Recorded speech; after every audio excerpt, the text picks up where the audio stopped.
Jumpa lagi dulur. Berikut adalah penjelasan procar adenium. Procar adenium itu ada dua ya. Yang satu procar alami dan yang satu procar buatan.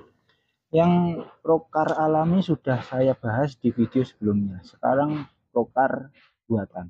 Procar buatan ada contohnya seperti ini dulur. Ya,